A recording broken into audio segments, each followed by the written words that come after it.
avons le plaisir maintenant d'entendre Sylvie Torgman. Elle est professeure de pédopsychiatrie à l'Université de Rennes 1 et chef du pôle hospitalo-universitaire au centre hospitalier Guillaume-Régnier. Son travail au laboratoire psychologique de la perception en collaboration avec CNRS de l'Université Palais des Dames, ainsi que sa formation psychanalytique, ont amené à beaucoup s'intéresser au dialogue entre la psychanalyse et les neurosciences. Le professeur Torgman est également responsable du Centre national d'aide aux enfants et adolescents à haut potentiel, HP. Et elle a écrit de nombreux articles et livres sur les difficultés spécifiques rencontrées par les enfants à haut potentiel. Aujourd'hui, elle nous parlera du TDAH chez les enfants à haut potentiel, comment l'interpréter, ainsi que les applications thérapeutiques qui en découlent. À vous. Alors, ça fonctionne. Non, c'est bon. Merci beaucoup de cette présentation. Alors, peut-être juste une petite précision. J'ai eu en effet une formation avec une approche psychodynamique, mais j'ai cette particularité d'avoir eu une formation aussi avec une approche dans le champ des neurosciences que je continue à avoir, puisque, y compris à la Paillasse, j'ai passé 18 mois à l'université de Yale à travailler sur la génétique, à travailler sur de l'ADN, et je continue, y compris dans le champ des recherches génétiques, concernant l'autisme. Voilà. Donc du coup, j'ai toujours essayé de mener une approche intégrée, on va dire bio-psychologique, ce qui n'est pas forcément toujours évident. Ce qui est important, c'est pas d'être à toutes les places, peut-être faire des liens avec des professionnels qui sont différents, et ça fera partie d'un des messages justement par rapport à la conclusion et à l'importance d'une approche, j'irais peut-être pas dire transdisciplinaire, justement parce que le trans est peut-être parfois problématique, mais interdisciplinaire ou pluridisciplinaire. Voilà. Et puis, donc, la question de l'anxiété et de la dépression, mais vous allez voir qu'on va être. Ça ne veut pas dire qu'il y aura des réponses forcément si claires que ça, mais je vais ajouter à la complexité des questions qui ont été posées, puisqu'en effet, on a sur plusieurs centaines d'enfants toute une recherche. Je vais vous présenter les résultats qu'on vient de finaliser récemment, qui montrent en effet certaines corrélations avec l'anxiété et la dépression et qui posent des vraies questions et où je pense qu'on aura besoin des discussions avec toute la salle, y compris donc avec Rachel et avec les différents intervenants. Alors, le TDAH chez l'enfant à haut potentiel, peut-être en guise déjà d'introduction, vous dire qu'on s'est intéressé à cette question des enfants à haut potentiel en difficulté, par rapport à notre expérience clinique, à savoir par rapport au nombre d'enfants qu'on nous adressait dans nos services publics, dans nos CMP. Là, dans mon pôle, on a 5 CMP, plus je viens d'hériter du service adolescent, donc on en a rajouté encore. Et donc, en effet, du nombre d'enfants qui pouvaient être adressés sur nos centres médico-psychologiques pour des problèmes de troubles du comportement, comme par exemple le TDAH, des problèmes aussi psycho-affectifs, anxiété, dépression, des problèmes de difficultés scolaires, qui d'ailleurs souvent sont au premier plan, voire d'échecs scolaires, chez les enfants pour lesquels, au décours de bilan psychologique, on pouvait finalement découvrir, je dis ça entre guillemets, découvrir qu'ils pouvaient avoir un haut potentiel intellectuel. Et c'est ce paradoxe entre donc, l'échec scolaire et ce haut potentiel intellectuel qui nous a interpellés, ainsi bien sûr que la souffrance exprimée par certains de ces enfants. Et c'est dans ce cadre-là qu'on a voulu créer un centre national, qui est un centre de ressources, qui est le seul actuellement centre de ressources, on va dire, en France en termes de services publics, où on accueille des enfants de toute la France, et on a au moins pu obtenir que pour la région Bretagne, en effet, ça soit avec une totale gratuité, et on fait à peu près 4 demi-journées donc, de bilan.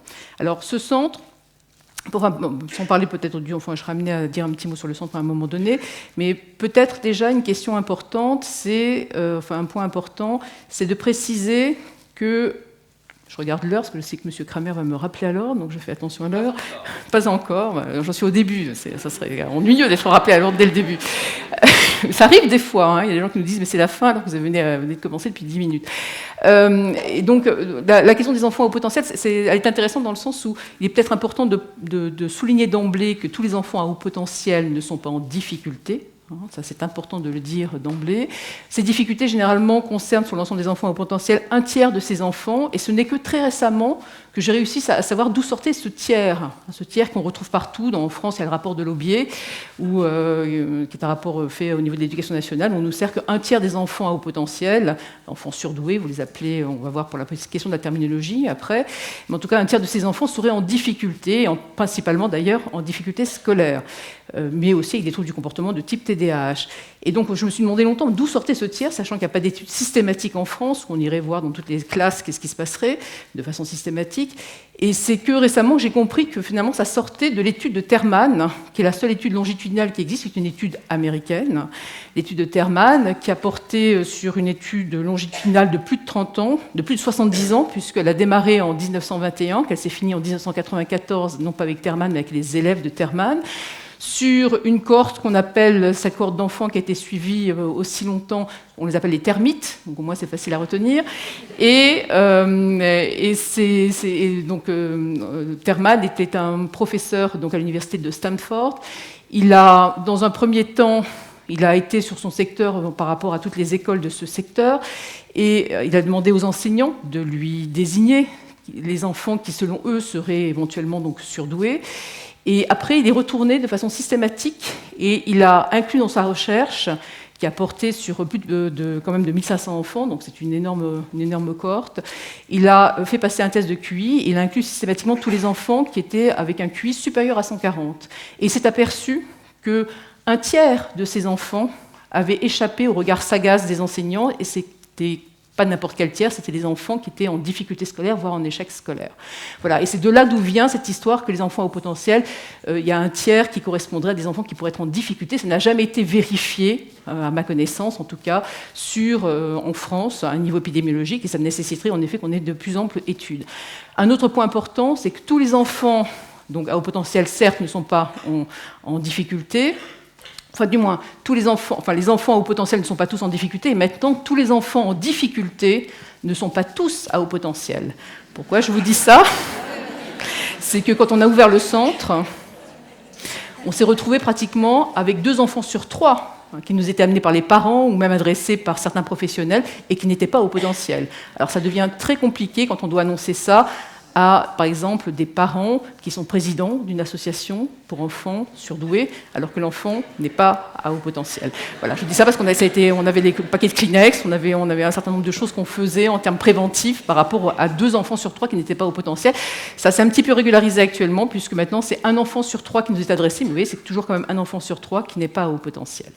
Voilà, alors, ce n'est pas pour autant qu'il faudrait minimiser donc, la problématique de ces enfants à haut potentiel en difficulté, soit en considérant que finalement ce n'est pas si fréquent, ou en considérant qu'ils sont suffisamment intelligents pour s'en tirer tout seuls. Alors, concernant la fréquence, la prévalence, il faut savoir quand même que si on prend les critères de l'OMS, à savoir la surdouance, pour reprendre le terme québécois, qui est défini sur un QI supérieur à 130, eh bien, ça correspond, tout simplement sur la courbe de Gauss, ça correspond à 2,3% donc, des enfants, à savoir par rapport à la France, si on prend les enfants scolarisés de l'âge de 6 à 16 ans, ça correspond à plus de 200 000 enfants, c'est-à-dire à peu près 1 enfant sur 40, ce qui n'est pas loin de 1 enfant par classe. Voilà, donc du coup, ça vous donne un peu comme une idée que c'est quand même pas si peu fréquent que ça. Et deuxièmement, concernant le fait que ces enfants pourraient s'en sortir tout seuls, on a la chance d'avoir Olivier Revold qui est dans la salle, et j'ai un souvenir d'un article que tu avais rédigé en montrant en effet que beaucoup de ces enfants, enfin certains de ces enfants, on verra d'ailleurs le pourcentage, c'est de l'ordre d'à peu près de 4% sur la centaine d'enfants qu'on voit, puisqu'on voit à peu près 3 enfants par an, donc on en est à peu près 700 enfants actuellement qu'on a pu voir, donc 4% qui vont redoubler, et un certain nombre d'entre eux qui ne finiront pas leur scolarité. Et je peux vous dire que la dernière consultation que j'ai faite, c'est un enfant qui est à la rue, qui s'est complètement déscolarisé, qui est toxicomane. Donc on est très très loin du mythe que ces enfants sont suffisamment intelligents pour s'en tirer tout seuls et qu'il ne faudrait peut-être pas leur donner des moyens parce qu'il vaudrait mieux que ça aille sur les déficitaires qui en auraient beaucoup plus besoin. Voilà. Donc c'est juste un petit retour par rapport à notre clinique. Je vais maintenant vous présenter le plan. Voilà, donc en termes de plan, Mis à part, donc, je vais nous faire une petite introduction sur le centre et sur comment on est arrivé à s'intéresser à cette question. Et il y a un point qui va être important, ça va être d'aborder la terminologie, puisqu'en effet, initialement, on s'appelait Unité pour enfants surdoués en difficulté, et vous voyez qu'on s'appelle maintenant Centre national d'aide pour les enfants et adolescents à haut potentiel. On a remplacé le mot surdoué par le mot haut potentiel, donc je serai amenée à dire un petit mot dessus. Deuxième point, je serai amenée à replacer donc, les difficultés de l'ordre de troubles du comportement de type TADA par rapport à les difficultés de ces enfants à haut potentiel, mais plus particulièrement l'inhibition. Donc on revient sur des problèmes d'inhibition, mais aussi les compétences, c'est-à-dire pouvoir aussi entendre les choses sous forme de compétences, c'est-à-dire de quoi parle-t-on quand on parle d'hyperactivité? Est-ce qu'il ne peut pas y avoir certains types de compétences derrière l'hyperactivité? Donc ce n'est pas forcément une représentation que vous avez l'habitude d'avoir. Et puis je rentrerai après plus dans le vif du sujet par rapport au TADA, et on verra au niveau des conclusions tant sur les hauts potentiels en difficulté que sur la problématique plus particulière du TADA. Donc concernant donc, ce mot de surdoué, c'est vrai que initialement on était intéressé pour prendre ce mot de surdoué dans la désignation du centre, parce que dans le mot surdoué, il y avait en effet le suffixe sur qui nous paraissait intéressant en termes de représentation, puisque ça renvoyait à un plus, à un trop, à un excès, qui pouvait du coup expliquer certains troubles psychopathologiques. Et puis ça renvoyait aussi dans ce sur et ce trop à une problématique qu'on avait en termes de représentation collective, qui peut être aussi une source d'envie, de jalousie, qui n'est pas forcément toujours si facile que ça à vivre au quotidien pour ces enfants. Et du côté de l'enfant, on avait aussi la question du mot doué, qui vient de don. Et pour nous, c'était parlant au niveau clinique, parce que le don renvoie aussi à une dette. Et certains de ces enfants, en effet, pouvaient se sentir en dette, tant par rapport à la fratrie que par rapport aux parents, et se sentir obligés de rentrer sans même que les parents mettent la pression sur eux dans certaines missions où ils se devaient de rendre quelque chose de cette dette. Et avec un sentiment, en effet, d'être à part différent, sachant que l'enfant se construit, en effet, en fonction de ce que lui renvoie l'entourage, et que ce sentiment de différence allait l'accompagner, avec des fois, d'ailleurs, un vécu douloureux quand, avec le temps et l'écart se rétrécissant, ce sentiment de différence vient donc à s'estomper. Et ça peut être très difficile pour des enfants qui se sont construits avec ce sentiment de différence, de perdre quelque chose qui serait de l'ordre de la précocité. Donc du coup, ce mot de surdoué nous paraissait particulièrement parlant. Et puis, ce qui s'est passé, c'est qu'avec le temps, au bout de 200, 300, 400, 500 enfants qu'on a pu voir, toujours avec la même problématique, c'est-à-dire qu'un 1 sur 3 n'étant pas au potentiel, ce qui est superbe au niveau recherche, parce que du coup, le groupe contrôle se constitue en parallèle, mais en tout cas, avec quand même cette réalité-là, eh bien, on s'est rendu compte que c'était quand même très compliqué, ce mot de surdoué, parce que, en termes de terminologie, on glissait d'un mot qui était finalement donc un adjectif, l'enfant surdoué, à un mot qui devenait le principal qualificatif de l'enfant, voire même le substantif, le nom de l'enfant, c'est-à-dire nous-mêmes, on dérapait en disant le surdoué. Et quand ça comportait le risque, tant au niveau de l'environnement familial, scolaire et social, que l'enfant existe et donc se définisse au travers de sa surdouance, toujours pour reprendre le terme canadien, québécois de surdouance. Donc ça nous a paru très compliqué, ça renvoyait aussi à une certaine clinique, c'est-à-dire un certain nombre d'enfants, puisque moi je les reçois, on est 2 pédopsychiatres à recevoir ces enfants et les familles avant que tout bilan commence, qui est un entretien clinique, on fait aussi un entretien clinique de restitution après, on revoit la famille après plusieurs mois pour faire le point avec eux et avec l'enfant. Et on avait un certain nombre de situations en tête où, en effet, ces enfants pouvaient être dans une sorte quasiment de joute intellectuelle, avec une sorte d'identité de surdoué, où d'emblée, il va y avoir des mots, toute une joute avec des mots, on pourrait dire des jeux de mots, des mots d'esprit, où vont rentrer dans une sorte de rivalité avec vous, comme s'ils allaient chercher la faille et vous renvoyer à quelque chose d'assez compliqué. Et on peut comprendre que dans un environnement scolaire, ça peut être compliqué pour un enseignant. On peut comprendre que par rapport à leur père, PAIRS, ça peut être aussi compliqué à vivre. Et puis, on a trouvé aussi que ce mot de surdoué était aussi compliqué en termes d'identité de surdoué par rapport à certains de ces enfants qui pouvaient en effet véritablement avoir un effondrement dépressif compte tenu du fait qu'une fois que avec le fait que le haut potentiel intellectuel pouvant fluctuer avec le temps, il pouvait y avoir en effet une perte de ces critères de surdouance, c'est-à-dire qu'ils avaient pu tout à fait être reconnus comme étant surdoués à un moment donné. 2 ans plus tard, 3 ans plus tard, ils n'étaient plus surdoués. Et on avait assisté à des véritables effondrements de certains de ces enfants, voire même de certaines familles. Donc ça nous a paru important de changer de terminologie, de pouvoir en tout cas switcher, pour reprendre de la flexibilité attentionnelle, et on s'est interrogé sur les autres termes qui étaient disponibles. Alors, dans les autres termes disponibles, il y en a un que vous connaissez tous, qui est beaucoup employé au niveau de tout ce qui est éducation nationale, qui est la précocité intellectuelle. La précocité intellectuelle, c'est en effet rendre compte qu'il y a un décalage entre l'âge chronologique et le développement cognitif. Ça ne rend pas forcément compte du développement affectif, mais ça a aussi une logique sur le plan de l'éducation nationale, qui est que si en effet il y a ce décalage-là, on va pouvoir peut-être proposer un saut de classe qui va permettre en effet de pouvoir réduire cet écart-là. Après, c'est vrai que ça peut être quand même compliqué par rapport à des adolescents, des adultes qui seraient au potentiel intellectuel et aux personnes âgées au potentiel intellectuel, c'est-à-dire comment les désigner. Est-ce qu'on peut parler de personnes âgées qui seraient précoces, intellectuellement précoces? C'est un petit peu étrange. Voilà. Troisième type de terme, le talent. Le talent, ça va être en effet un hyper-investissement, on va dire, modulaire d'un domaine particulier. Donc c'est vrai que ça peut être tout à fait pertinent au niveau du talent musical, d'un talent même au niveau d'un sport, mais ce n'est pas forcément donc, adapté à tous les enfants. Donc du coup, ce n'était pas un mot qu'on pouvait tout à fait utiliser comme ça.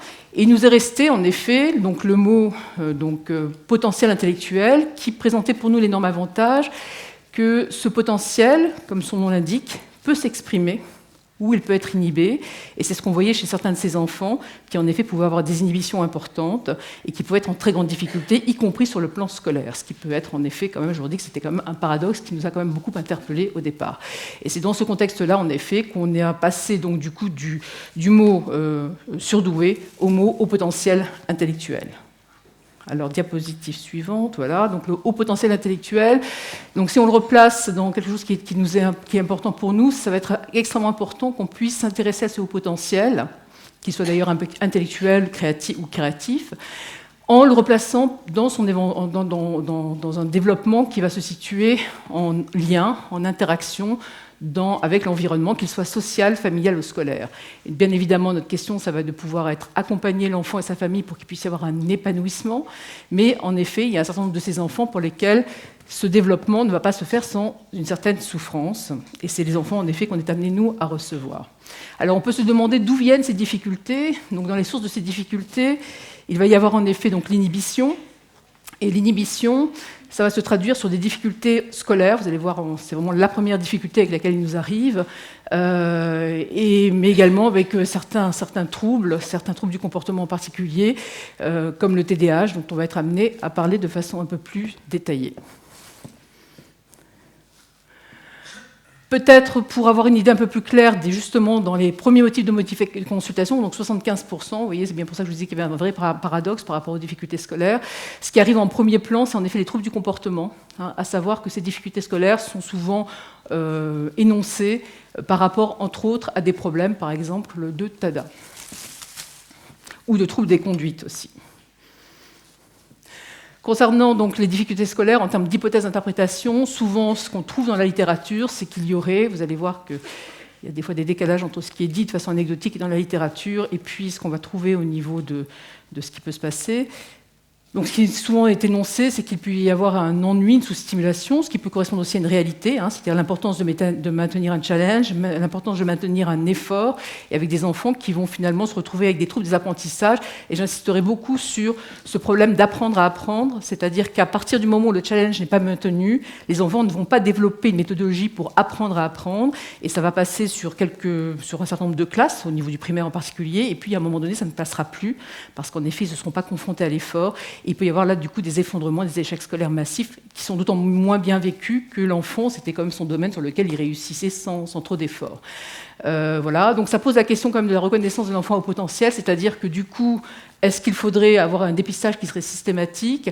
Est-ce qu'il faudrait faire une identification la plus précoce possible? On a différents points de vue. Nous, notre point de vue, c'est qu'on n'est pas partant pour un dépistage systématique, pour la bonne raison que, en fonction de ce que je vous ai énoncé tout à l'heure, à savoir qu'on pense que ça pourrait créer justement une identité de surdoué, que si l'enfant va bien, il n'y a pas de raison d'aller faire un dépistage systématique. Par contre, si l'enfant est en difficulté, c'est important de pouvoir y penser parce que le simple fait de pouvoir objectiver un haut potentiel intellectuel chez un enfant qui peut avoir une estime de soi complètement effondrée, qui peut être aussi déprimé, peut être extrêmement important, valorisant et relancer toute une dynamique tout à fait intéressante, aussi bien pour l'enfant, l'environnement scolaire que sa famille. Donc, notre position, c'est en effet pas de dépistage systématique, mais pouvoir être suffisamment sensibilisé pour pouvoir y penser quand l'enfant commence à avoir certaines difficultés. Alors, dans les autres troubles cliniques, et on va arriver du coup à justement l'hyperactivité, au TADA, il va y avoir des troubles phobiques, en particulier donc la phobie sociale. On peut faire l'hypothèse que certains enfants pourraient être en difficulté avec des troubles des interactions précoces et viendraient du coup hyper-investir le domaine intellectuel pour pouvoir se protéger d'interagir avec autrui. On peut aussi inverser la chronologie en se disant que certains de ces enfants seraient à haut potentiel, vont développer certaines différences par rapport à leur père et du coup avec des centres d'intérêt étranges et qui ferait que du coup ils se marginaliseraient et qu'il pourrait y avoir du coup des troubles des interactions sociales. Toujours est-il que souvent on va retrouver des problèmes de phobie sociale.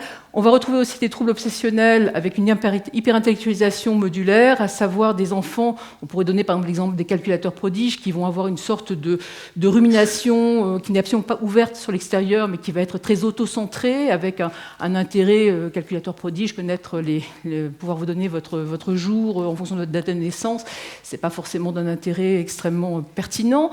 Connaître toutes les plaques d'immatriculation, c'est pas non plus extrêmement pertinent par rapport à la relation aux autres.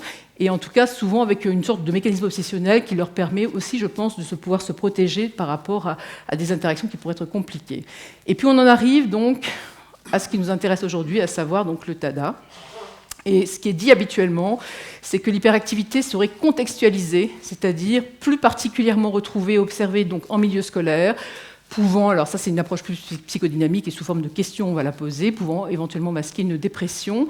Et cette hyperactivité contextualisée, on va la trouver au point que dans le DSM-4 TR, eh bien, c'est énoncé comme ça, à savoir que donc, les enfants, en effet, qui seraient donc surdoués, pourraient avoir des problèmes d'hyperactivité, c'est-à-dire dans la partie hyperactivité, il est dit que des enfants qui seraient à haut potentiel intellectuel pourraient, parce qu'ils s'ennuieraient, donc développer en effet des comportements d'hyperactivité et de déficit attentionnel. Donc c'est quelque chose qui a été suffisamment pris en considération pour apparaître même dans des critères. Enfin, pas d'autres critères, mais en tout cas dans le développement donc, du DSM, dont l'avant-dernière version. Alors, du coup, ça pose comme des questions. Ça pose des questions pour la bonne raison que si en effet c'est plus particulièrement au milieu scolaire qu'on retrouverait cette hyperactivité, ça pose la question même de la définition, puisque selon la définition, il faut que vous ayez au moins 2 lieux différents, et habituellement il va y avoir la maison et le milieu scolaire. Or, si c'est en effet principalement dans le milieu scolaire, c'est-à-dire quid de l'hyperactivité qui serait sur un autre lieu. Donc ça pose déjà une première question. Un deuxième problème, c'est le problème de contrôle de l'impulsivité, puisque souvent ce qui est décrit dans la littérature et dans les observations parentales qui sont rapportées par les parents, et y compris en milieu scolaire, c'est que ces enfants, même s'ils peuvent avoir des réponses impulsives, la réponse est souvent juste. C'est-à-dire qu'il n'y a pas finalement donc une perte par rapport au contrôle de l'impulsivité qui ferait que du coup la réponse serait absolument pas, donc serait erronée et partirait dans tous les sens avec une dispersion. Donc là, on s'est quand même dit que ça posait comme un certain nombre de questions, à savoir est-ce qu'on réellement on est dans une problématique de TADA, telle qu'on peut l'entendre, telle qu'elle est définie, ou est-ce qu'on ne serait pas dans quelque chose qui serait un petit peu différent par rapport aux enfants à haut potentiel. Et c'est dans ce cadre-là qu'on a mené la recherche, dont je vais vous présenter les résultats, et qui du coup va recouper pas mal de questions qui ont été posées. Premier point, qu'en est-il de la fréquence donc, du TADA chez les enfants au potentiel versus les enfants non au potentiel? Eh bien, de façon surprenante, mais quand même avec une cohorte suffisamment importante, il n'y a pas de différence significative entre les hauts potentiels et les non hauts potentiels, tant au niveau donc, du déficit attentionnel que de l'hyperactivité, sachant que par rapport à l'hyperactivité, on avait à la fois les Conners, mais on avait aussi les questionnaires où il y avait des entretiens semi-structurés, et quant au déficit attentionnel, ça reposait sur les critères des SM4 révisés, avec aussi un entretien semi-structuré. C'est vrai pour le père, là je vous ai mis les résultats sur le père, mais c'est vrai également pour la mère, donc pas de différence significative entre les deux groupes, puisque je vous ai dit qu'on avait cette chance, finalement, au niveau recherche, de pouvoir avoir un groupe qui s'est constitué en parallèle, qui est finalement notre groupe contrôle, arrivé dans le même contexte, avec des mêmes difficultés apparentes, mais qui finalement n'est pas au potentiel. Alors là où on rentre dans quelque chose qui devient de plus en plus surprenant,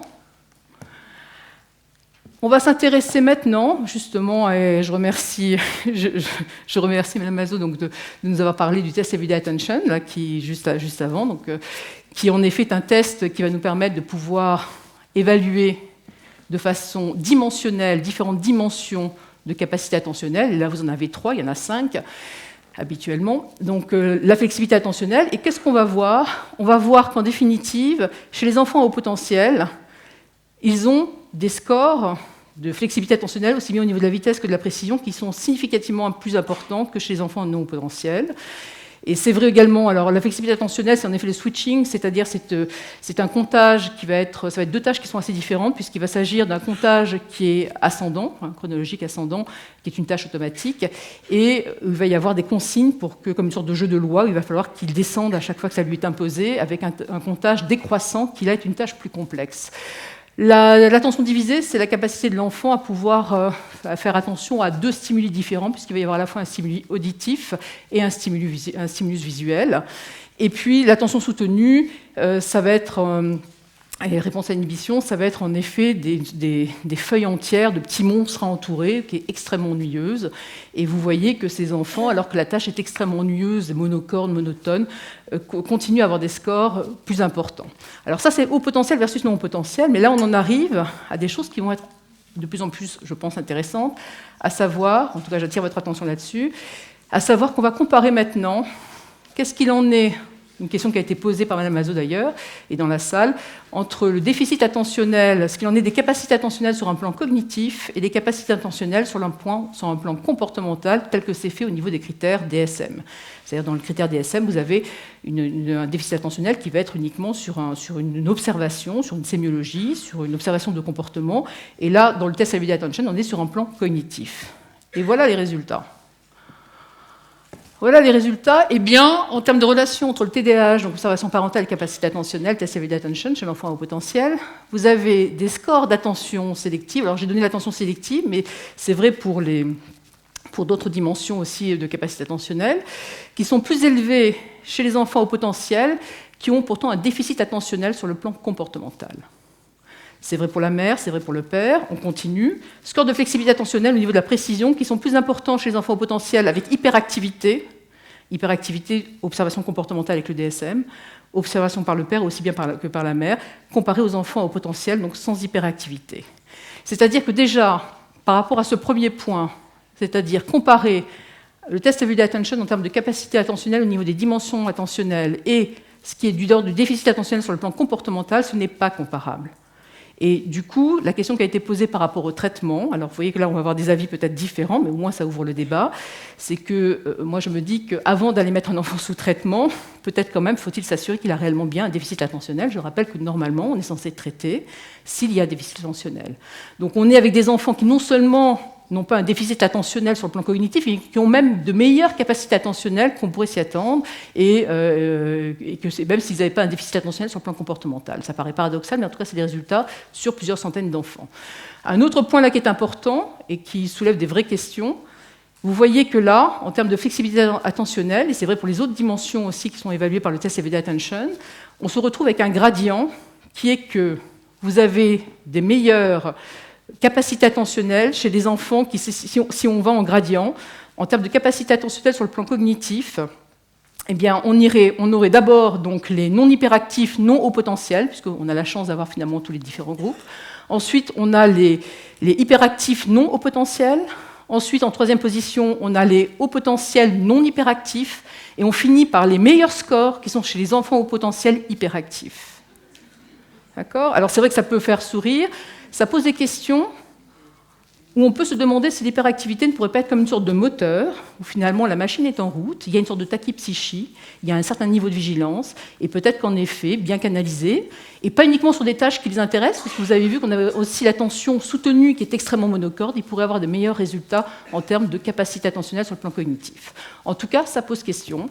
C'est peut-être si au moins vous arrivez à ressortir en vous disant que c'est un peu plus complexe que s'il n'y paraît, c'est déjà pas mal. Les hypothèses d'interprétation. Finalement, à force de courir, là, je vais ralentir parce que vous allez finir avant l'heure. Là. Les hypothèses d'interprétation, comment peut-on mieux comprendre, en tout cas, les problèmes d'hyperactivité et d'hyperactivité chez les enfants à haut potentiel. Alors, et vous allez voir qu'après, on va finir même en élargissant, et que ça ne concerne pas uniquement les enfants au potentiel. C'est l'intérêt de s'intéresser au haut potentiel, c'est d'élargir sur les enfants, quel que soit leur potentiel intellectuel et leur niveau de fonctionnement intellectuel. Leur niveau de fonctionnement cognitif. Première hypothèse, eh bien, c'était l'hypothèse de l'ennui à l'école. Ils s'ennuient à l'école, c'est ce qui nous est habituellement dit. Le problème, c'est que dans le cadre du CNAP, on fait passer 4 types de Conners. On fait passer le Conners au père, à la mère, c'est-à-dire qu'on s'intéresse à différentes sources d'observation. Et ce qui va nous intéresser, ce n'est pas la concordance, c'est la non-concordance, de façon à pouvoir mieux comprendre de quoi il s'agit, qu'est-ce qui se passe en termes interactifs, justement, d'interaction, qu'est-ce qui se passe pour que finalement, avec un, il va y avoir en effet une hyperactivité dans un certain cadre d'observation, et dans un autre contexte d'observation, il n'y aura pas forcément une hyperactivité. Donc, du coup, on fait le Conners avec le père, différencié du Conners avec la mère, et on leur demande, ils sont séparés, donc ils remplissent séparément. Il y a le Conners de l'enseignant, et enfin, il y a un Conners qui n'existe pas, qu'on a fait pour le plaisir, si l'on peut dire, à savoir de donner la parole à l'enfant. Et donc, il y a le Conners, en effet, qui n'est pas valide, puisqu'il n'a pas été validé, mais qui est qu'en effet, on passe la parole à l'enfant et il va s'exprimer aussi lui-même sur ses troubles du comportement. Et du coup, il y a ces 4 types de Conners. Et qu'est-ce qui ressort? C'est qu'en définitive, en termes d'index d'hyperactivité, eh bien, l'index d'hyperactivité est significativement plus élevé donc, pour le père et la mère que celui de l'enseignant. Les scores de l'enseignant, au niveau du Conners de l'enseignant, c'est les scores les plus bas. Des 4 types de Conners, c'est l'enseignant est celui qui a le score le plus bas. Et d'après vous, entre le père et la mère, qui a les scores les plus élevés? Pas la mère. Pour une fois, c'est pas la mère. C'est le père. Le père a les scores qui sont les plus élevés. Et du coup, là, ça nous a particulièrement intéressés parce qu'on s'est demandé qu'est-ce qui se jouait. Et je reviens un petit peu sur ce que nous a montré Rachel, à savoir qu'on est dans une dynamique interactive. Vous avez bien vu que quand les comportements d'hyperactivité diminuent, la mère va pouvoir plus encourager l'enfant. On est donc bien sur quelque chose où aussi bien ça agit du côté de l'enfant que du côté de la mère. Et on peut se dire que finalement ces comportements d'hyperactivité, il s'agit d'un comportement qui va être exprimé par l'enfant et qui va être différent en fonction des personnes avec qui il se trouve. Et on peut s'attendre qu'un enfant à haut potentiel va peut-être plus attaquer un peu le père et être dans un comportement d'hyperactivité par rapport au père qui représente une figure d'autorité, plus peut-être que pour la mère. Et inversement, on peut se dire que le père va peut-être avoir une perception des comportements d'hyperactivité, des comportements d'agitation de son fils, et une tolérance qui va être différente de celle de la mère. Donc actuellement, dans l'interprétation, on ne peut pas savoir dans quel sens ça va, mais on peut considérer qu'il y aura une dynamique interactive, et qu'en définitive, le père aurait une perception, et l'enfant lui-même pourrait être différent en fonction de s'il est avec son père ou avec sa mère. En tout cas, on est très loin du mythe que ça serait à l'école que ça se situerait, et que les comportements d'agitation, d'hyperactivité s'exprimeraient essentiellement à l'école. Deuxième point, le syndrome anxieux-dépressif, c'est-à-dire l'hypothèse qu'on pouvait avoir à un niveau par exemple, psychodynamique d'une dépression masquée, d'une agitation, qui viendrait finalement masquer cette dépression, comme on peut avoir beaucoup dans les problèmes d'ailleurs de dépression de l'enfant, où c'est très rarement une tristesse exprimée comme chez l'adulte et un ralentissement.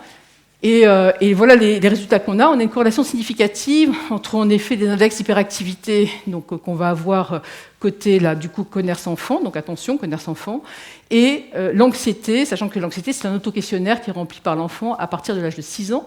Et on a exactement aussi une relation significative qui sort du côté de la dépression, sachant que du côté de la dépression, donc c'est le questionnaire du MDIC qui est rempli donc, par l'enfant à partir de l'âge de 8 ans. Parce que ça nécessite une capacité d'insight pour que l'enfant puisse remplir cet auto-questionnaire. Donc ça, c'est les résultats que vous avez, c'est quand on a uniquement l'observateur qui est la source enfant. Maintenant, on a voulu aller plus loin au niveau de la dépression. Et on s'est dit, qu'est-ce qu'il en est si on prend finalement les scores de MDIC, qui sont les scores de dépression de l'enfant, que l'enfant a remplis, et qui sont des auto-questionnaires, donc ce n'est pas aux autres de le remplir, mais qu'on va croiser avec les Conners des autres sources d'observation, à savoir du côté de l'enseignant, du côté du père et du côté de la mère. Et là où on rejoint des choses assez complexes, c'est qu'on perd la significativité par rapport à la corrélation dépression et donc hyperactivité, quand il y a le père, quand c'est le Conners du père, quand c'est le Conners de la mère. Par contre, quand c'est le Conners de l'enseignant, on est en effet dans des chiffres qui sont très très proches de ce qui est observé pour l'enfant. Et là, du coup, on peut quand même s'interroger, c'est-à-dire qu'on peut se poser la même question qu'a posée Rachel, à savoir, est-ce qu'on parle vraiment, est-ce qu'il s'agit bien d'une dépression, parce que là, finalement, c'est un comportement, est-ce qu'on est réellement dans quelque chose qui serait de l'ordre d'un ralentissement? Vous avez vu que ces mêmes enfants qui sont hyperactifs ont quand même d'excellents scores de capacité attentionnelle. On pourrait s'attendre que chez un enfant déprimé, il pourrait y avoir du coup une diminution de ses capacités attentionnelles. Donc de quoi parle-t-on exactement? En même temps, on pourrait se dire que l'enseignant trouve une corrélation, peut-être que là, L'hyperactivité peut peut-être en effet correspondre quand même à une agitation motrice qui permettrait à l'enfant de lutter contre un effondrement dépressif, avec des moments où il pourrait y avoir certaines failles qui pourraient apparaître en milieu scolaire et qui seraient repérées par l'enseignant, alors que peut-être que les parents passeraient à côté de cette histoire de dépression.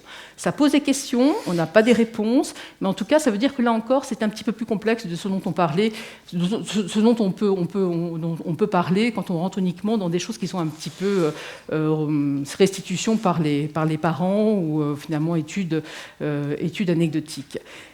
La troisième hypothèse, c'est une hypothèse, donc on laisse tomber l'ennui, on laisse tomber le syndrome anxieux dépressif, on part sur une hypothèse psychophysiologique. Alors c'est quoi cette histoire d'hypothèse psychophysiologique ? Ça repose sur nos observations cliniques, donc c'était vraiment des hypothèses très, très cliniques au départ, à savoir que l'hypothèse qu'on a faite, c'est que ces enfants à haut potentiel qui seraient hyperactifs, il se pourrait que ce soit des enfants qui auraient besoin de stimulation, aussi bien interne que externe, pour pouvoir finalement fonctionner correctement. Et plus spécifiquement, on pourrait dire que toute cette agitation motrice leur permettrait de monter des niveaux d'éveil et de vigilance qui pourraient peut-être correspondre à des besoins physiologiques, ce qui pourrait peut-être expliquer que quand on donne un psychostimulant, parce que quand même c'est un sacré paradoxe, qu'un psychostimulant comme la méthylphénidate viendrait diminuer les comportements d'hyperactivité, on pourrait peut-être se dire que le psychostimulant va en effet apporter un certain niveau de stimulation interne qui va permettre que l'enfant n'ait plus besoin d'avoir recours à une agitation motrice dont il aurait besoin pour monter justement un certain niveau d'éveil et de vigilance, comme une machine qui aurait besoin d'être avec un certain, on va dire, un certain régime pour pouvoir fonctionner, et que ça correspondrait peut-être à des besoins physiologiques. Alors, cette hypothèse qu'on a vraiment d'abord développée à un niveau clinique, elle est à rapprocher d'hypothèses psychophysiologiques qui ont été développées par Hans Eysenck. Eysenck, c'est le même qui a fait le Big Five, que vous connaissez probablement, et qui était appliqué pour Hans Eysenck aux traits de personnalité introversion-extraversion. Et qu'est-ce que disait Eysenck ? Eysenck disait que dans les personnalités extraverties, eh bien, ces personnalités auraient besoin qu'il y ait des stimulations externes, internes, des stimulations sensorielles, de façon à monter un niveau d'éveil de vigilance dont ces personnes auraient besoin physiologiquement pour bien fonctionner, et parce qu'elles auraient un niveau d'activité qui serait insuffisamment bas, qui serait trop bas.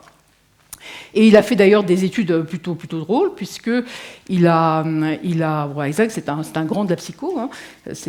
On continue à utiliser le Big Five toujours actuellement en psycho, mais donc il a fait des études qui sont plutôt drôles, en tout cas moi qui m'ont marqué, puisqu'il a fait des études chez les conducteurs de bus, et il a comparé des conducteurs de bus introvertis à des conducteurs de bus extravertis. Et le fameux panneau où on vous dit ne parlez pas aux conducteurs de bus, eh bien, les conducteurs de bus extravertis ont plus d'accidents quand on ne leur parle pas, de façon significative. Et les conducteurs de bus introvertis ont significativement plus d'accidents quand on leur parle. Tout ça pour dire que finalement, toutes nos règles, comme quoi finalement on ne tient pas compte des différences interindividuelles, peuvent être des fois problématiques. Mais voilà, donc c'est pour vous donner l'idée qu'en effet, par rapport il y a des applications extrêmement pratiques, à savoir qu'en effet, ces conducteurs de bus et plus extravertis auraient besoin qu'il y ait un certain niveau de stimulation sensorielle, auditive, de façon à pouvoir mieux fonctionner. Donc là, je continue parce qu'on va rentrer sur d'autres types de résultats. C'est l'étude de Guin, qui s'est appuyée justement sur les histoires d'introversion-extraversion, et qui montre que si on s'intéresse à des niveaux sonores choisis spontanément par les extravertis, à savoir ici, les extravertis de façon spontanée, donc la petite croix rouge, vont choisir spontanément des niveaux sonores plus élevés que des personnalités introverties, sachant que dans les traits de personnalité, vous allez avoir affaire à la fois des facteurs génétiques et aussi des facteurs d'environnement, c'est-à-dire que l'environnement va venir aussi donc en boucle finalement renforcer certains traits qui seraient en termes de vulnérabilité plus génétique. Et alors ce qui est intéressant, c'est que les introvertis donc, ont des niveaux sonores de choix spontanés plus faibles, mais que si vous obligez un malheureux introverti à fonctionner avec un niveau sonore qui est celui de l'extraverti, il va se retrouver en tachycardie. Vous voyez, il monte son rythme cardiaque, c'est-à-dire qu'en termes physiologiques, il se met en difficulté. Inversement, si l'extraverti, vous lui mettez un niveau sonore trop faible, il va se mettre à ralentir et se mettre à son rythme cardiaque, être en bradycardie, c'est-à-dire avec un niveau physiologique qui ne correspond pas à son niveau physiologique de base et adapté. Donc, vous voyez ce que ça donne quand on est à personnalité introvertie, extravertie dans la radio, dans la voiture, on en a un qui met à fond, etc. On peut comprendre qu'il puisse y avoir certains problèmes. Là où ça devient Également intéressant, alors je vais vous le donner oralement parce que on a fini les résultats par rapport à ma venue ici, j'ai voulu finir les résultats, les analyses statistiques. On s'était mis dans les perspectives qu'on voulait voir justement ce que ça a donné dans nos cohortes, dans nos fameuses cohortes de plusieurs centaines d'enfants. Donc ça fait maintenant plusieurs années qu'on fait passer le Big Five avec introversion, extraversion. Et le résultat qui tombe, il est extrêmement clair. Il y a une relation significative entre donc, les scores d'extraversion et donc l'hyperactivité au Conners, que ça soit du côté du père, c'est-à-dire je prends du coup l'hyperactivité Conners du père et le score donc d'extraversion, puisque le père va remplir le Big Five, non pas pour lui, mais comment il s'imagine que son enfant est au niveau extraversion. Donc je reste bien sur un même observateur qui est le père, et exactement le même résultat du côté de la mère, c'est-à-dire relation significative entre les scores d'extraversion qu'elle attribue à son enfant et donc le score de Conners qu'elle attribue également à son enfant par rapport donc à l'hyperactivité. Donc relation significative entre l'hyperactivité et l'extraversion avec un P qui est inférieur à 0,0001.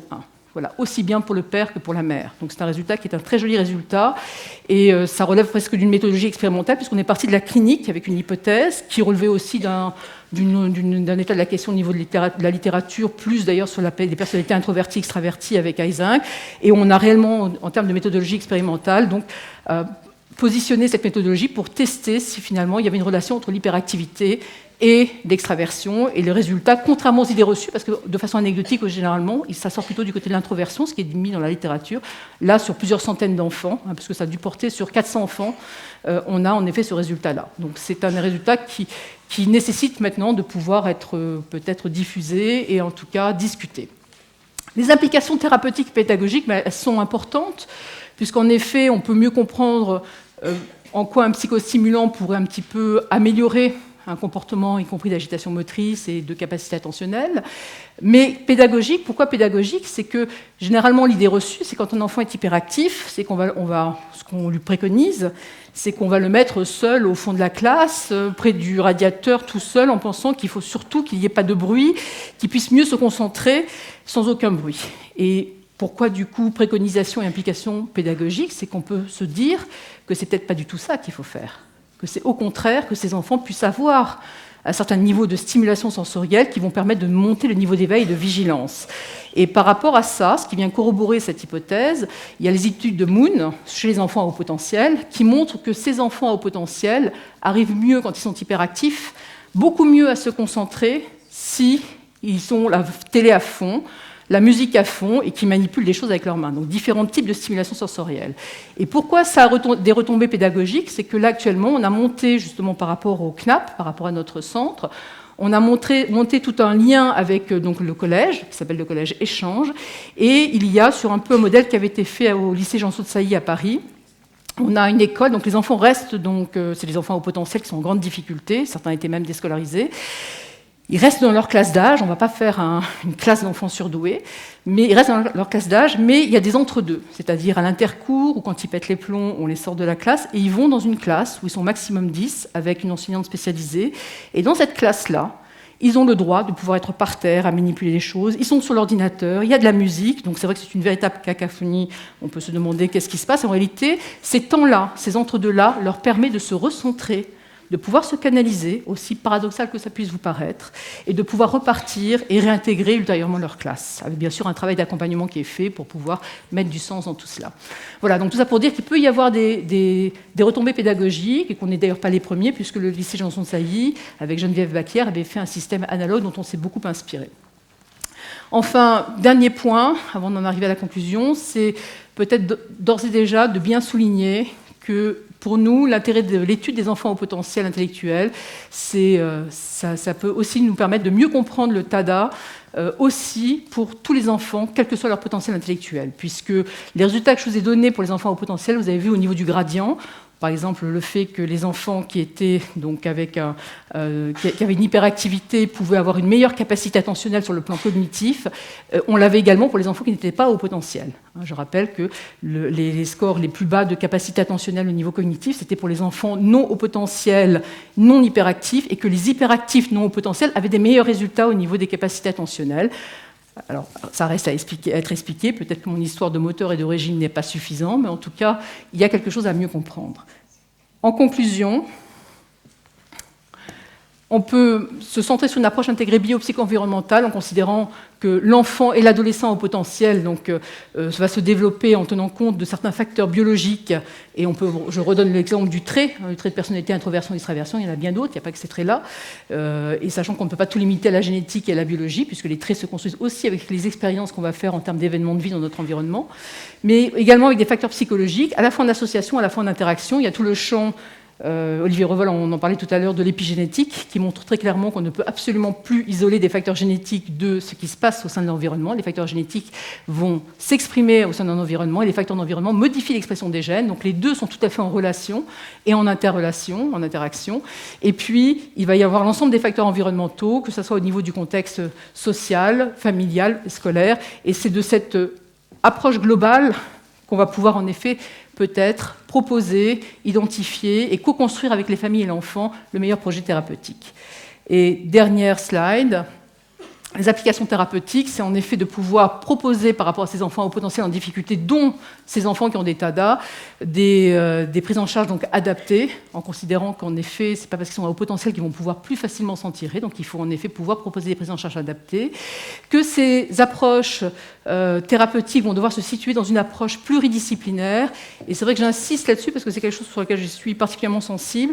Je pense que c'est important de ne pas se mettre à la place, de ne pas être à toutes les places. C'est peut-être que le fait que j'ai eu une formation plurielle me montre l'intérêt de pouvoir être à une certaine place, avec une certaine fonction, et de faire du lien avec des neuropédiatres, de faire du lien avec des pédopsychiatres, des pédiatres, des neuropsychologues et des équipes pédagogiques. Et c'est vrai que dans l'évaluation qu'on fait au CNAP, il y a l'approche cognitive, bien évidemment, qui est incontournable, avec bien sûr le WISC-4, mais pas seulement le WISC-4, on travaille sur le test de créativité, on travaille sur aussi l'approche multidimensionnelle avec un test qu'on a développé avec John Maker, mais on a aussi une approche qui va être plurielle, à savoir qu'on s'intéresse à tout ce qui est corps. On fait systématiquement la figure de Ré et le dessin du bonhomme en s'intéressant à la perception de l'image du corps de ces enfants, avec souvent des problèmes de coordination. Et on a une psychomotricienne qui est partie prenante dans notre équipe.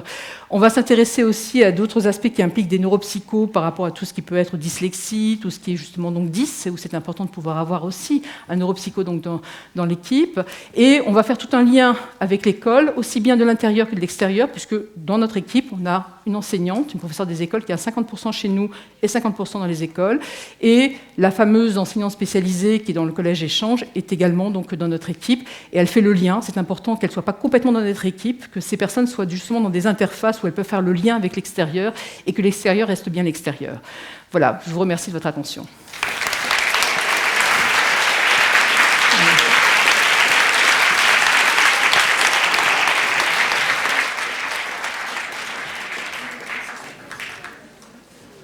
Ah ben là, j'ai tenu le temps, alors. Hein, mais j'ai parlé trop vite. Je recommence plus lentement.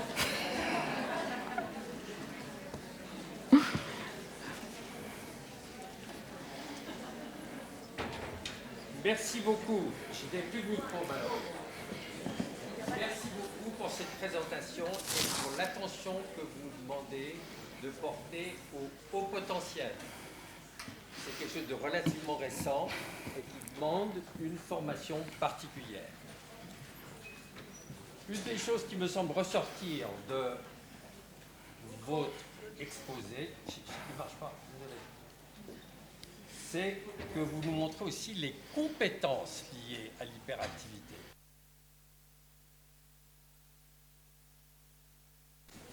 Il est fascinant de voir qu'il y a plus de capacité d'attention chez certains de ces enfants hyperactifs. Et si j'ai bien compris une de vos hypothèses, c'est que l'hyperactivité pourrait être une forme, au fond, d'auto-allumage et d'auto-excitation ou d'auto-stimulation. C'est bien juste ce que je vous dis ? En tout cas, c'est une des interprétations pour pouvoir comprendre ces résultats, et en sachant que là où la réalité est peut-être plus complexe, c'est qu'il y a peut-être un auto-allumage, une stimulation, et peut-être que quand il y a un niveau trop important de débordement, ça peut avoir des conséquences et les empêcher de fonctionner au niveau des capacités attentionnelles. Donc il y a peut-être des choses qui sont on va dire, à nuancer, mais en tout cas, là, il reste à comprendre comment des enfants qui sont hyperactifs sur le plan d'un comportement puissent avoir des meilleures capacités attentionnelles que leurs pairs non hyperactifs. Une autre question qui me semble très intéressante ici, c'est ce que vous appelez l'hyperactivité contextualisée. Si je vous ai bien compris, là, il s'agissait d'un groupe d'enfants à haut potentiel, mais qui avaient leur hyperactivité la plupart du temps à l'école. C'est bien juste?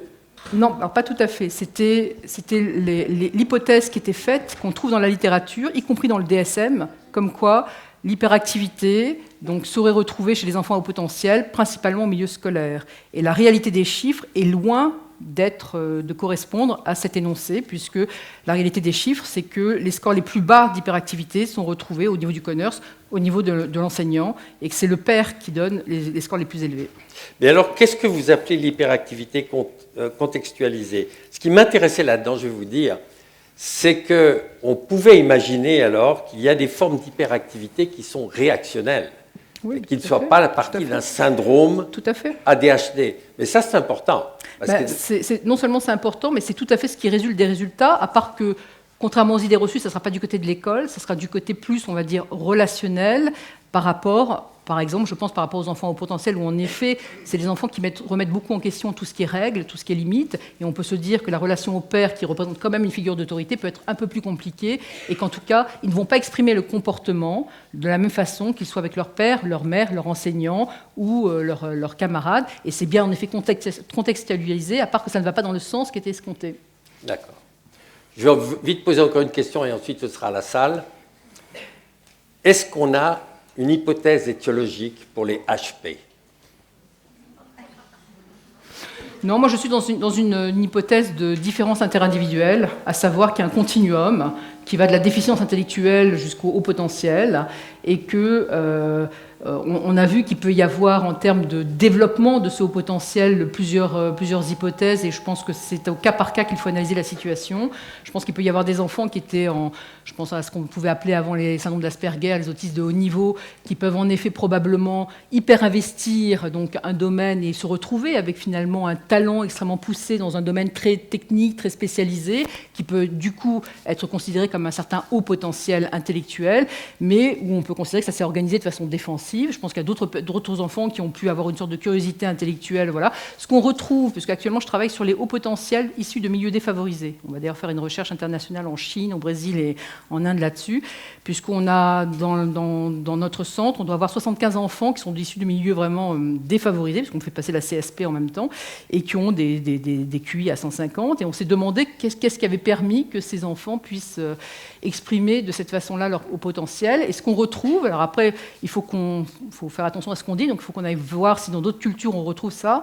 Et on a en Chine notre homologue, là, qui a un centre identique, où il a en effet 70 au potentiel de milieux défavorisés. Enfin, je me frotte les mains en même temps, parce que c'est très bien. Et c'est spontanément, là, j'aime pas contrôler le comportement. Et ce qu'on retrouve, non plus. Voilà, j'ai peut-être un défaut d'inhibition, mais je suis pas la seule. Hein, avec Madame Mazot aussi, on a un défaut d'inhibition commun, voilà. Et donc, ce qu'on retrouve, c'est qu'en tout cas, ce qu'on retrouve nous là de façon significative, on retrouve quand on compare nos hauts potentiels issus de milieux défavorisés aux milieux défavorisés non hauts potentiels qui arrivent aussi au CNAP, eh bien, on retrouve que donc les parents auraient lu dès les premiers mois de vie des livres à leur enfant, auraient lu, raconté des histoires, avec l'hypothèse qu'on fait qu'il y aurait pu avoir un hyperinvestissement de tout ce qui est langage verbal, puisque là, je ne suis pas rentrée dans les détails, mais dans le haut potentiel, c'est assez hétérogène, c'est-à-dire qu'on a l'ICV, l'indice de compréhension verbale, qui est en effet très, très élevé, et souvent les autres indices qui sont un peu plus bas, et on peut se dire qu'il y aurait peut-être un hyperinvestissement de tout ce qui est domaine verbal, qui passerait par des échanges affectifs très très tôt avec les enfants, sans qu'il y ait une compréhension du langage verbal initialement, qui va passer par les images, par les livres, voilà, et donc on était intéressés, et puis une représentation aussi de la réussite sociale qui passerait par une représentation que l'intelligence, c'est important, même quel que soit même dans des milieux très défavorisés, on s'en sortirait par l'intelligence et par la réussite, y compris scolaire. Voilà. Du coup, on voudrait voir si on retrouve des choses comme ça. Donc tout ça pour vous dire qu'on n'a pas, que je pense que là encore, tout est à analyser au cas par cas, qu'on est dans un continuum, on n'est pas dans quelque chose. Il faut bien voir que le haut potentiel, il faut remettre la réalité en face, c'est-à-dire que le haut potentiel est défini sur une courbe de Gauss, et vous êtes donc bien sur un continuum avec des extrêmes. Vous avez à un côté extrême, vous avez la déficience intellectuelle avec deux écarts types, et puis de l'autre côté, au-dessus de deux écarts types, vous avez le haut potentiel. Donc on est sur un continuum. Donc c'est difficile d'aller dire qu'il y a des groupes. Voilà. Après, il y a peut-être des facteurs qui contribuent, comme un muscle s'enrichit, on va dire, qui peuvent contribuer à ce qu'il puisse y avoir une meilleure expression d'un haut potentiel intellectuel, qui sont des facteurs d'environnement. J'avais pensé que comme Michel Mazot avait remis en piste l'idée de l'innéité, et que c'est un de nos plus beaux cadeaux, que vous alliez en parler également. Mais maintenant, il y a des questions qui sont posées dans la salle. Là-bas, vous étiez le premier à lever la main.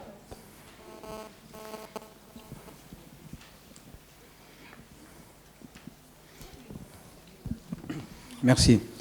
Je voulais apporter quelques éclaircissements par rapport à ces faux négatifs et à pourquoi certains hyperactifs ils peuvent avoir une attention adéquate lors de la passation des tests. Parce que parfois, je crois qu'on néglige en fait les défis que pour les hyperactifs représentent la passation des tests et surtout dans les milieux expérimentaux. Parfois, ces enfants, ils ne connaissent pas celui qui passe les tests. Il est fait dans un milieu expérimental et ça représente un défi et ça stimule de manière naturelle le système de récompense.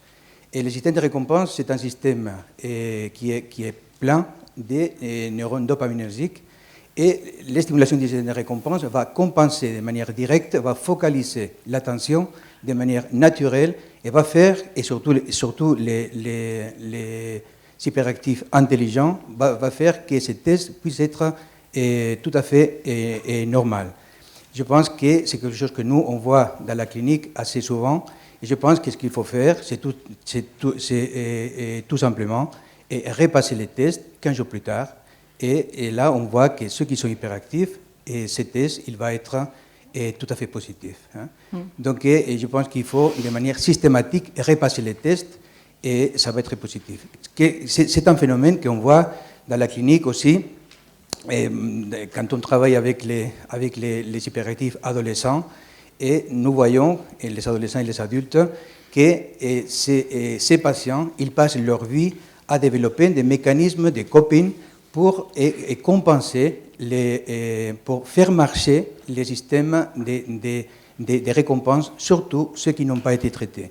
Et puis on sait souvent que la comorbidité, l'une des comorbidités les plus fréquentes, c'est la consommation de substances psychoactives, c'est-à-dire la toxicomanie. 1 sur 3 devient dépendant à une de ces substances, surtout à l'adolescence, le cannabis et l'alcool. Donc, j'insiste encore une fois, c'est très important de traiter de manière précoce les enfants hyperactifs. Merci. Alors, c'est intéressant ce que vous dites, pour en effet pouvoir se dire qu'il faudrait peut-être repasser. Après, c'est vrai que ce qui nous fait penser que ce n'est pas un artefact et qui serait uniquement dû à un système de récompense et il suffirait de faire repasser, c'est que le test Everyday Attention, donc correspond à 5 dimensions attentionnelles et qu'on retrouve ce résultat sur les 5 dimensions attentionnelles. Donc il y a premièrement ça. Deuxièmement, par rapport à des histoires de psychostimulants, etc., qui pourraient du coup les mettre dans un état de plus grande, par exemple, vigilance. Les résultats que j'ai, c'est essentiellement, c'est avec le Whiskecast, donc c'est les enfants qui ont 6 ans, mais on a quand même très peu d'adolescents. Donc ce sont des enfants, ça me paraît difficile de dire qu'il y a du cannabis à l'âge de 8-9 ans quand même. Voilà. Et puis, je pense qu'un autre point concernant les artefacts, si vous voulez, c'est qu'à partir du moment où on travaille là, c'est vrai que je suis sensible à l'approche interindividuelle, mais il s'avère que ces résultats sont quand même sur des cohortes de plusieurs centaines d'enfants, et du coup, là, le travail sur des analyses statistiques est censé justement gommer des histoires d'artefacts qui seraient du coup dues à certaines uniquement différences interindividuelles. Donc je pense qu'en tout cas, au stade où on en est, l'interprétation reste à être apportée, mais ces résultats sont à prendre en considération. Prochain, Monsieur Babel. Vous êtes intéressé avec énormément de succès aux paramètres hyperactivité de ces enfants au potentiel. Mais qu'en est-il de leur autre fonction exécutive, et en particulier celle de la mémoire de travail? Parce qu'en pratique, on rencontre des enfants à haut potentiel ou probablement haut potentiel, on ne les a pas tous testés, qui souffrent et qui se plaignent de leur désorganisation et qui, j'ai eu même un exemple il y a une année environ, viennent pour demander une aide médicamenteuse parce qu'ils en ont assez de devoir toujours se réorganiser. Donc en fait, ils sont conscients et je postule, sans avoir la preuve, que certains enfants qui ont des capacités cognitives très élevées utilisent une partie de leur capacité cognitive pour s'organiser, ce qui leur demande une énergie mentale considérable et qui crée une insatisfaction chronique, en tout cas pour certains enfants. Est-ce que vous avez pu étudier ce paramètre? Alors, c'est une très bonne question. C'est vrai que les profils qu'on a, on a vraiment un profil qui est, on va dire, assez typique dans les enfants à haut potentiel qu'on rencontre. La plupart de ces enfants, pas tous, mais la plupart de ces enfants ont en effet cet aspect donc hétérogène, ce profil hétérogène, à savoir donc l'ICV qui est au plafond, les autres scores qui sont plus bas, et en particulier l'IVT, l'indice de vitesse de traitement qui généralement peut être même voire effondré. Et on s'est interrogé pour voir si finalement ces enfants qui avaient... alors la mémoire du travail n'est pas forcément donc effondrée, c'est plus l'IVT, mais en tout cas elle est quand même en décalage. Donc en effet, là où vous avez raison, ça vaudrait probablement le coup, grâce à notre neuropsycho, d'aller un peu plus loin au niveau de tout ce qui est autres fonctions exécutives. Mais par contre, du coup, vu que ce profil était quand même très particulier, c'est-à-dire l'ICV qui était vraiment au plafond et avec ce décalage par rapport aux autres scores du risque 4, on s'est interrogé s'il y avait des particularités autres pour ces enfants avec l'ICV qui est au plafond. Et on a plusieurs particularités. Il y en a deux, parce que c'est vrai qu'on a une masse de données, une banque de données, et j'invite certaines personnes à publier avec nous, parce qu'on n'arrive même pas à... Il faut maintenant faut aussi qu'on puisse publier, y compris parce que ça va amener, y compris des choses qui peuvent nous faire avancer sur des critiques, l'importance de pouvoir être rigoureux et de refaire passer les thèses. Donc moi, je vous invite vraiment tous à y aller au niveau des critiques. Mais on s'est interrogé du coup sur ces particularités en rapport avec l'ICV qui seraient décalées. Et on a deux résultats intéressants qui tombent, à savoir que les enfants qui ont un ICV, parce qu'il y en a qui ont un ICV qui est largement supérieur à 130 et un QI total qui n'est pas forcément supérieur à 130, et ces enfants-là ont comme particularité d'avoir des scores d'anxiété beaucoup plus élevés que les autres. Et un peu comme si, alors ça c'est une interprétation, peut-être plus dans une approche psychodynamique, on s'est dit peut-être que l'hyperinvestissement du langage verbal leur permettait peut-être de contrôler, de maîtriser peut-être une anxiété qui était assez importante. Et l'autre chose qui sort, c'est au niveau du test de créativité. Les enfants qui ont un ICV donc beaucoup plus élevé, comparé aux autres qui ont un ICV qui n'est pas au-dessus de 130, ces enfants ont des scores au test de créativité beaucoup plus élevés, en particulier par rapport à la pensée divergente. Ok, merci beaucoup. Encore une question là? C'est la dernière. Hein. J'entends pas bien, ouais. Là, je voudrais juste parler du TADA en général, pas forcément les HP. Est-ce qu'on va pouvoir finalement classifier le TADA un jour dans les troubles de l'éveil? Parce que quand on voit la quantité de TADA, adultes ou enfants, qui ont des coups de barre, des endormissements, des fatigues, etc. Quand on voit aussi que parmi les traitements de la narcolepsie, on utilise parfois de la ritaline. Enfin, il y a plein de choses. Je me demandais si ce serait finalement, ça passerait dans une autre spécialité, mais... Alors, peut-être pas forcément une autre spécialité, mais votre remarque, je la trouve extrêmement pertinente, je la trouve excellente, parce qu'une question qu'on s'est posée, c'est en effet par rapport à cette hyperactivité qui permettrait de pouvoir augmenter peut-être des niveaux de vigilance. On s'est posé la question de tout ce qui est cortisol, de tout ce qui est neurohormone de l'éveil et du stress. Et vous voyez qu'on est aussi face à ce paradoxe, c'est-à-dire que peut-être que là où on va se retrouver, c'est que une neurohormone comme le cortisol, c'est une neurohormone qui permet, il ne faut pas oublier le rôle initial du cortisol, c'est une neurohormone qui, quand vous avez le CAR, qui est le Cortisol Awakening Response, qui est dans la demi-heure qui suit le réveil, c'est qu'il y a en effet un pic de cortisol qui vous permet de pouvoir avoir augmenté votre niveau de vigilance, de pouvoir être d'attaque pour démarrer la journée, et qui vous permet aussi, s'il y a une situation de danger, de pouvoir être extrêmement vigilant, d'avoir une réactivité rapide. Donc il y a en effet quelque chose qui peut se rapprocher de quelque chose qui pourrait être de l'ordre d'une hyperactivité, d'une hypervigilance, et en même temps, cette neurohormone de stress, quand les systèmes sont débordés, ça peut entraîner en effet un effet de sidération avec une sorte d'anxiété qui va, avec une réponse au stress qui serait débordée, qui ferait que l'individu ne pourrait plus fonctionner. Donc là, on retrouve finalement quelque chose qui pourrait être à la fois une réponse à des besoins physiologiques où finalement l'hyperactivité pourrait avoir une valence positive. On est en train d'avoir la même réflexion sur tout ce qui est stress. Il s'avère que je travaille aussi au niveau du stress prénatal.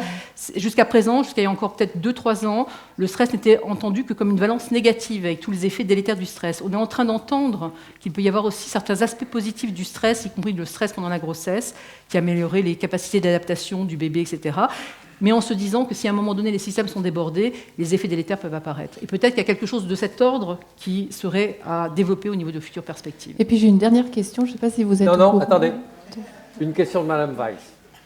C'est actuellement une question très, très simple. Est-ce qu'il y a des enfants avec le syndrome Asperger sur les hauts potentiels?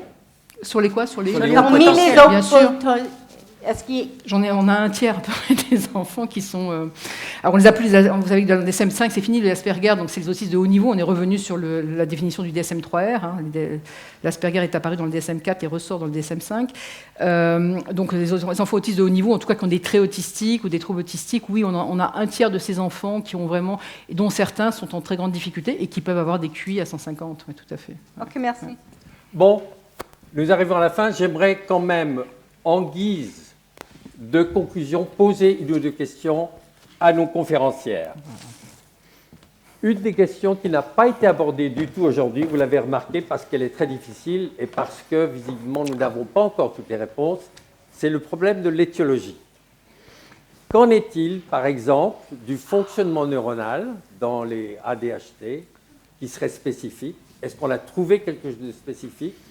Est-ce qu'il y a vraiment une diminution de la matière blanche? Est-ce que on peut savoir aussi, et ça m'intéresserait beaucoup de vous entendre là-dessus, surtout Rachel évidemment, est-ce que l'on sait comment fonctionne la ritaline? Est-ce que c'est vraiment sur la dopamine principalement que fonctionne la dopamine? Donc j'aimerais bien demander à Rachel de nous parler de ce qu'on sait à l'heure actuelle, le plus succinctement possible, sur l'étiologie ou les étiologies au niveau neurosciences. Ça va? Le soupir n'a pas été inhibé. Les données que les enfants hyperactifs et les adultes aussi ont un cortex plus fin que les enfants normaux, les adultes normaux qui n'ont pas le TDAH. Les données sont très consistantes. Il n'y a pas une seule étude qui ne le trouve pas. Et maintenant, c'est vrai aussi pour la matière blanche et grise. Oui, donc, la substance blanche. Cependant, ça ne veut pas dire que c'est suffisamment fort pour faire le diagnostic. Parce que ce qu'on appelle le overlap, le chevauchement. Le chevauchement entre les deux groupes est très grand. Mais il y a quand même une différence. Donc, elle est réelle, puisqu'il y a plein de laboratoires qui l'ont trouvée. Est-ce que c'est la cause? Qui sait? Qu'est-ce que ça veut dire, la cause? Enfin, la conséquence. C'est peut-être une conséquence. Ouais. C'est très compliqué, la cause. Et puis, la ritaline, comment est-ce qu'elle agit? Il y a des produits qui stimulent la dopamine qui n'ont aucun effet clinique. Alors, ce n'est pas que ça. Toutes les théories simplistes ne marchent pas. Alors, il faut recommencer. Enfin, peut-être que quelqu'un d'autre a d'autres opinions. Hein. Je ne suis pas... Non, je pense qu'il faut en effet essayer de mieux comprendre, se donner les moyens, et au moins partir du postulat que ce qui nous paraissait clair il y a quelques années est beaucoup moins clair actuellement, et qu'il faut du coup se donner les moyens de mieux comprendre. Je ne sais pas, rien ne me paraissait clair il y a quelques années. Qu'est-ce que vous... Non, par rapport au fonctionnement de la ritaline, du méthylphénidate, on ne peut pas tout résumer à un système dopaminergique, etc. Ben oui, tout à fait. De recapture. Autre question. Il y a beaucoup de pédiatres dans cet auditoire, heureusement. J'ai vu le professeur Belli tout à l'heure, je ne sais pas s'il est déjà parti. Mais je suis très heureux de voir qu'il y a beaucoup de pédiatres qui sont sensibles à cette dimension. Et une des questions que moi je reçois très souvent est des pédiatres, mais surtout des parents d'enfants, avant de commencer un traitement de la ritaline, c'est que les parents ont peur des effets secondaires. Et donc, ils demandent qu'en est-il de la croissance, qu'en est-il des troubles du sommeil, des troubles de l'appétit.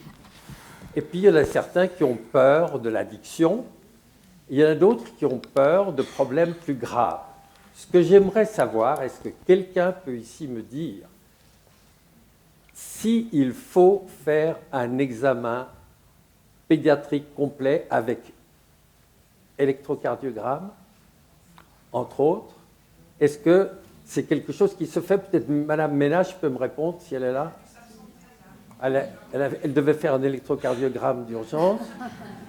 Est-ce qu'il y a quelqu'un d'autre qui peut... Oui? Mais prenez un micro.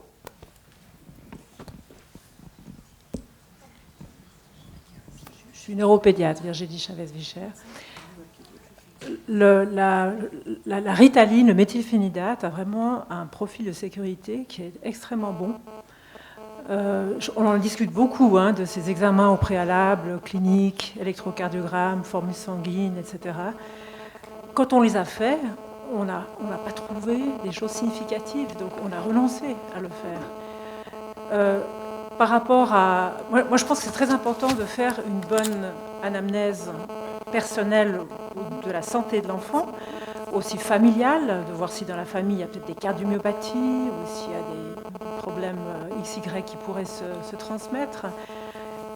Et en fonction de ça, diriger les examens à faire au préalable. Un enfant qui a une cardiopathie, je fais attention. Moi, je demande à un cardiologue.